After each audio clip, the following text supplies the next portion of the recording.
Hello everybody and welcome back to our playthrough in this rather scenic house where we're picking up where we left off last time and finally venturing to the second floor of this build. Now with this build I first off started off with replacing the windows of course and taking in the artery, and I kind of like this painting, I said piecing man, painting, because let's be honest, it is the same paint on both. They look nice and it gives the vibe. The only thing I've got to do right is make sure I keep that style with the paintings, and that's very important when it comes to this build, and we're going to make sure we do that today. So we're first off starting with the wallpaper, quintessentially important, and at this point I'm just putting them down in line, being very picky for some random facetious reason, and then going, why am I doing it like this? Just there's no point ordering them like this. I'm trying to maintain some order in a house that's so disorderly it would make the Ghostbusters bluish. So yeah, it's a very difficult build and we've got to still maintain this vibe, and I'll be honest, it's a really hard thing to do. You know, even with the game giving you ideas of what they want, you've got to make some decisions yourself, and at this point it's way early in the morning for me, and not me talking now, me in the filming process when I was filming this, and I'm not running on all cylinders, you could argue. So my brain is very mixed around, and at this point I'm just making decisions because they feel right. I'm going by gut and not by what I can literally see and articulate to you. And one of them was to do that to the windows, and I kind of regret it now, but at the time it kind of looked okay. So it's the thing with wallpaper, sometimes it works, most times it doesn't. You can't wallpaper everything over, and I've discovered that in my actual experiences in life. So yeah, and I bought all this extra wallpaper here, as you can see, and we just continue going around and just using it, hoping that I can get through all this wallpaper without once running out of it, which is very optimistic, I might add, but it's not unreasonable. You know, we're just trying to guesstimate how much it should take, and it shouldn't take more than this. That's my mentality right now. For some reason at this time in the morning I'm going, this should be enough, and to some benefit it kind of was, but my plan was just to keep it in the hallway, and if I need it later just go and grab it and move it in another room. But before moving into the rooms I had to assemble this cozy furniture, and I already knew where this was going to go. It's going to go right here, out of the way of the walking path, as I like to call it, where you're going to be moving from and to, I might add. And we have this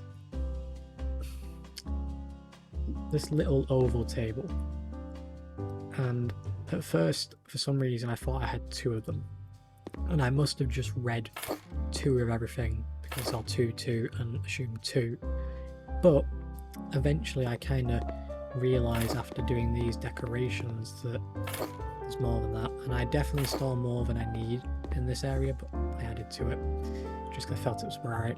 And then I realised that there's only one of these, so turned it around and put it straight where it is. Simple as that.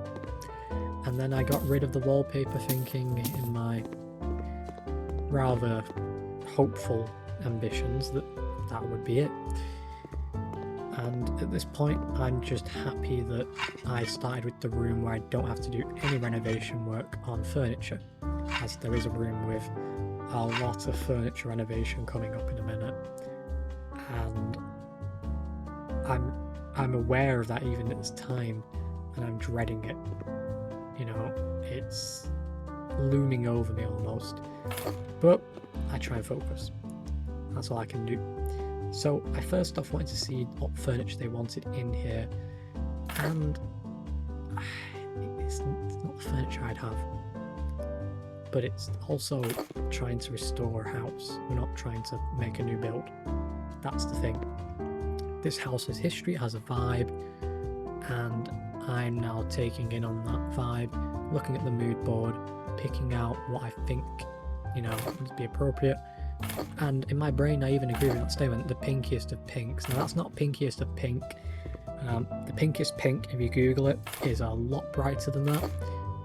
And it's that bright that you cannot capture the colour of pink on a camera and reasonably show it to people on YouTube, because most monitors are not calibrated to show that kind of pink. And the human eye isn't capable of really seeing it as full depth according to science, so that's why the pinkiest of pinks is, with irony, not usable in any practicality. Yeah. For those that live in the UK, yes, you paid your taxes for younger me to be taught that exact lesson. I'm sure you can respect the logic behind that tax decision. It was the silliest class ever, that. I don't even know why that's a lesson, if I'm blunt honest. Personally, it has no benefit to me knowing that the pinkiest of pink can't be seen with the human eye.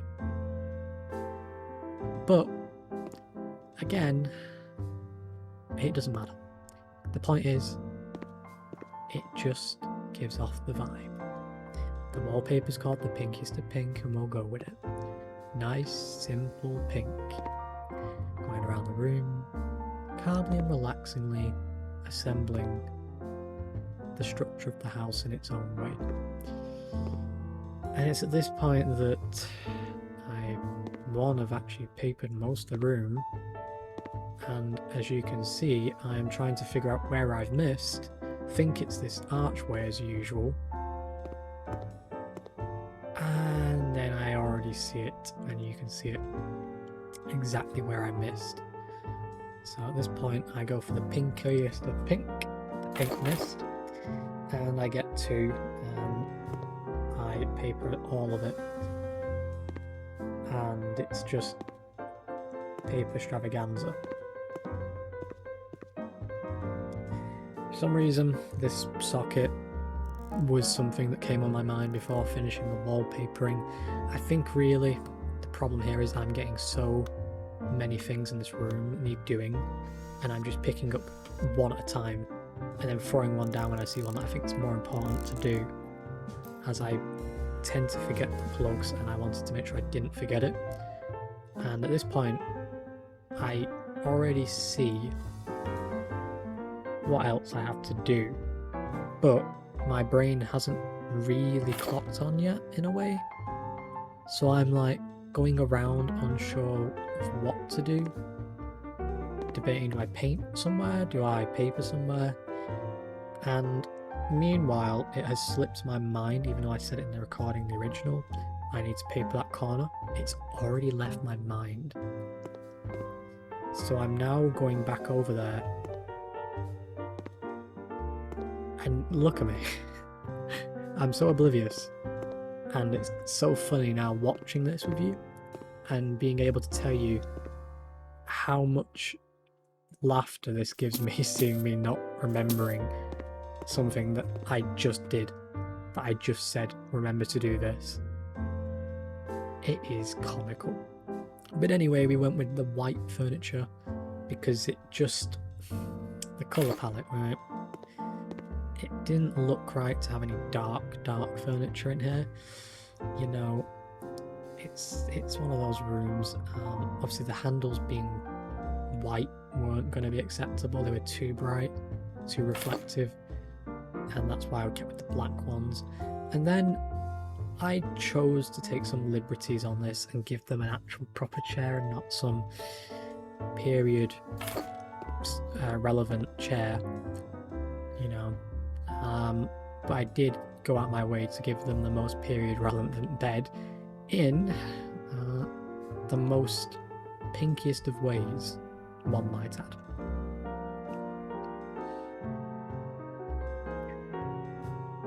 Yes, I did change the veils back to white.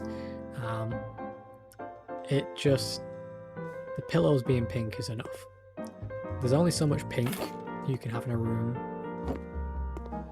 before you lose your mind. And that's apparent here. I'm sure someone will trip over that furniture there someday, but till I get a complaint written to me, it's a worry I'm not having. To add to this pink style, I was going to put this tiny carpet there, but I decided it was too small. So I went back in and I went for an extra large rug, said that's too big. Realised I could go with an extra large pink blob. Kinda said, not cutting it, let's try large. Satisfied with large, I put it under the desk and just said, yeah, that looks okay. It doesn't in hindsight, but at the time I was going off how it looked and felt.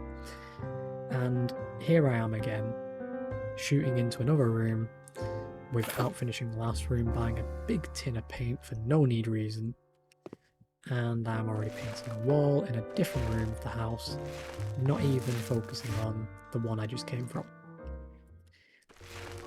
That just has me covered in a nutshell. I'm darting between rooms. I'm making some real questionable decisions, I guess, in a way, in hindsight. The overall decor is well done. Honestly, I'm not trying to toot my own horn, it's well done. The house has that vibe back to it. It's just the method in the madness that I used to get to said stage is a little too mad, you know, and deciding that this wall here is going to be the one that gets tiled, for example. Yeah, I had to have so many walls tiled, I already knew that going into that room,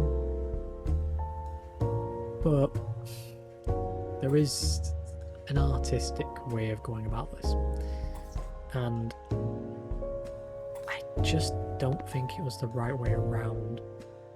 The way I've assembled this kind of styling, you know, at least I kept to the window idea at least, and made sure that was tiled all the way through, but it just didn't look right. You know what I mean? It didn't sell the house to me on this one. This was probably my most questionable decision. However, that is perfectly normal for me. I'm human, and not only am I human, but everyone is. We all make decisions in life, and sometimes we just, hindsight, regret them. I don't regret it, though. I just wish it had been done a different way, these decisions. And it's just a shame. That's all it is. You know, assembling the sink and the bathtub, they're in okay positions. I mean, they could have been more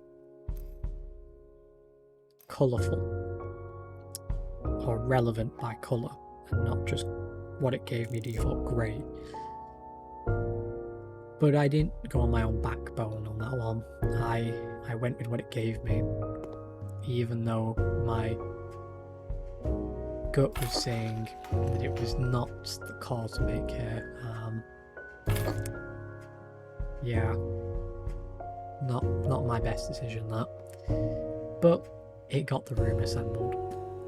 I already worked out how I was going to go about this. Have the towel near the bath, install the door, well, where the door needs to be, make sure that the floor links to said door, and to get the mirror in. And with the relevant errors made, I think ultimately it paid off.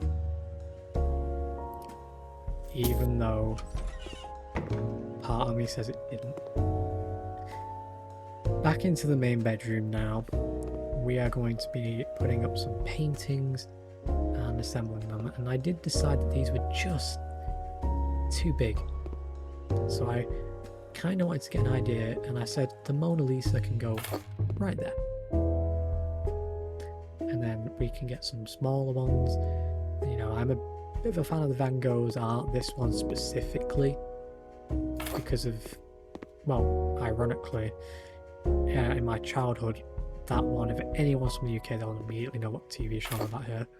That was featured in a specific TV show of a man who is inside of a police box.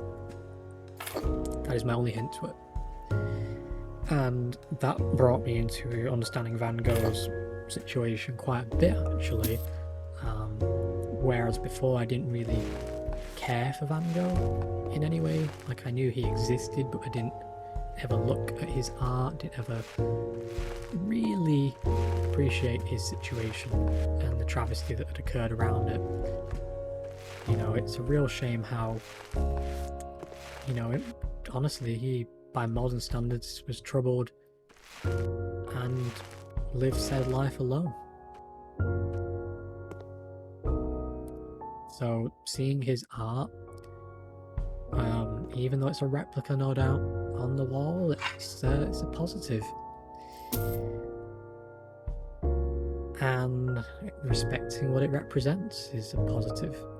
And I was happy that I was able to understand at the time, and again, see it again, and carry the symbolism that that gives you in your mind. And I love that the game has that mechanic in where it tells you you've done everything you need to, you can leave. I don't like leaving a job midway. I just want to assemble all of the furniture and finish it entirely. But sometimes I take my own decision and put 2 lights in a room, or I paint a wall where I think it needs painting. It's just me. That is how I go about these type of things, you know.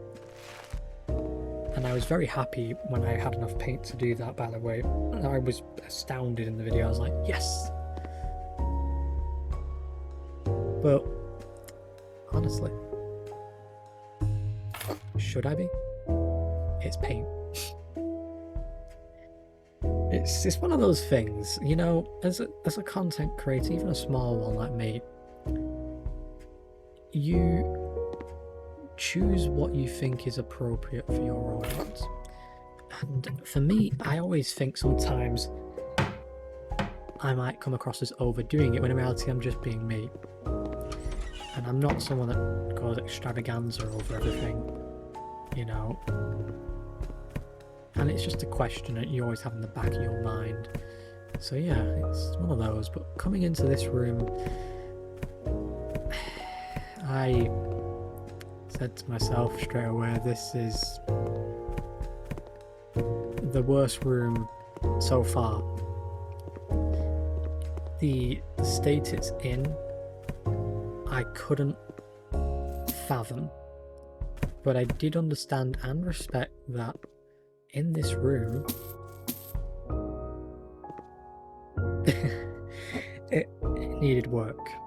And I do love that the moulding has to be replaced, and you can't get rid of it even though it's clearly broken. You know, it's one of those things where the devs are just not really being practical with the builds, necessarily speaking. So, but again, it doesn't matter. Having done this bit of work, it was pretty straightforward. So yeah, we just gotta clean this room up, and there is a part 4 to this video, unfortunately, because of just how big of a chunk this house took up in my time. It's kind of insane. So, and here is why. This beautiful piece of art, it's craftsmanship's version of art, and I really appreciate this, so I wanted to restore it to a recognisable state, and with some luck, hope that it looks like it probably used to. Purely because that's what this whole build's about. Making everything anew again. And not changing it in hate of what it looks like, but keeping it as it is. Just repairing what's there. You know, I've always had that devil on the shoulder of me going, paint it purple or make it look weird. And I'll be honest, I'm really curious to see if the game has a mechanic that gives you a response to that. That's the devil on your shoulder, if you know what I mean by that. It's one of those, but I was happy to finally get the main piece started on sanding at this point, because I was worrying that this is all on tiny piece by piece sanding process, and well, it isn't, thankfully. There are big chunks like this, and I do love when these come up and we are left sanding giant areas and then thinking, oh my god, I've got to varnish all that in a minute, so god help me.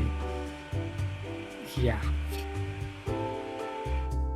it's funny to think about, and it's funny to think how much time I might have spent on this when I could be outside doing this in my shed, and yet finding that even though it's a game, I really enjoyed it just as much as I enjoy the real thing.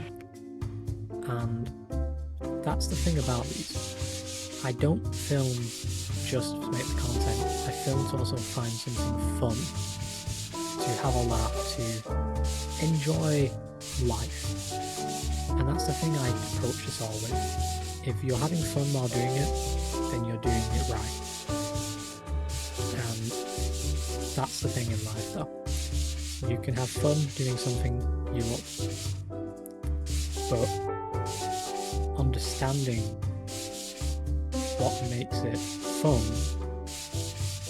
and then understanding what makes your work quality are two different things. You can find anything fun and yet not be professional, in the sense that, say you were to do painting a wall, you may not be a professional painter, but that doesn't mean you're bad at painting walls.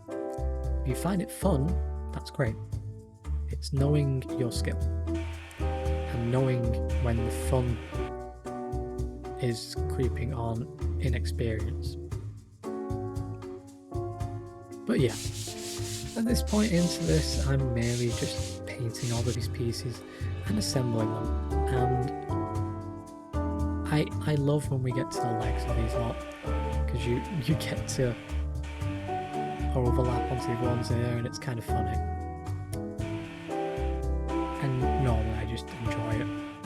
So in this situation, it's just an interesting thing that I get to do, really, and I'm kind of happy that with it being summer, my schedule allows me some free time while working.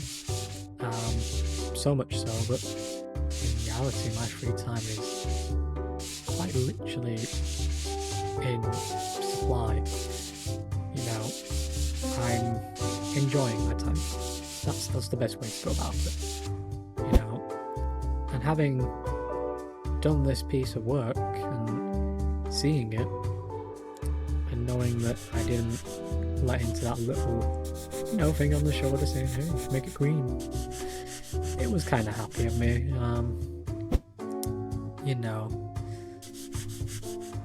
It's just one of those. But with these episodes, it's kind of interesting. I do like voiceovers of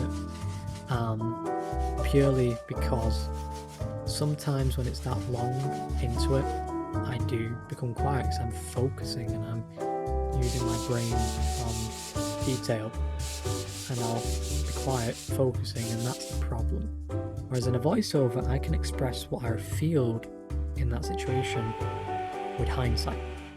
And with hindsight knowledge, I can address some mistakes or things I did. And I like coming back to this, having edited it, and then talking over and going, this is this, this is this. That's how they match up. This is how this matches up. And yeah, I mean, it's fun. So, with that said, thank you for watching. I hope you'll join me for the last episode of this, and I promise you there's only one more episode to go in this house. And in that episode, we will finish it off. So guys, thank you for watching. Hope you enjoyed. See you next time.